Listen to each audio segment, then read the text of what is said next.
সবাই যদি ভালো কাজ করতো তাহলে কোর্ট কাছারি বানানো লাগতো না, তাহলে আল্লাহরও দুজক বানানো লাগতো না। আমাদের নিজেরই অনেক দোষ আছে, সেজন্যই আল্লাহ দুজক বানাইছে। আর পুলিশটা থানা বানাইছে, কোর্ট বানাইছে। আমরাই তো ভালো না, কাজেই আমাদের ভালো হতে হবে। তাহলে এখানেও ভালো হবে, পরাকালেও ভালো হবে। এখানে যদি অন্যায় করি আমাদের শাস্তি ভোগ করতে হয়। আমরা যে আল্লাহর আইনগুলো মানতাছি না, আমাদেরও শাস্তি আছে পরকালে। এখানে হইতাছে না, আমরা ভাবতাছি যে নামাজ পড়তাছি না, বুড়া কালানে পড়বো, কে কখন চলে যাব, এটা তো আমাদের কোনো গ্যারান্টি নেই। তাহলে বাজান, তাহলে আপনি কেন অজুহাত দিয়েছেন যে বুড়ো কালে নামাজ পড়বো, এখানে তো পড়বো না? আর গালে দাড়ি নাই, তা কি হয়েছে? বুড়া হব তখন গালে দাড়ি রাখবো।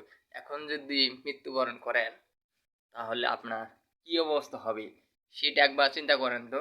এসব অজুহাত বাদ দিয়ে সময় মতো সময়ে কাজ করতে হয়, তাহলেই এটাই ভালো হয়।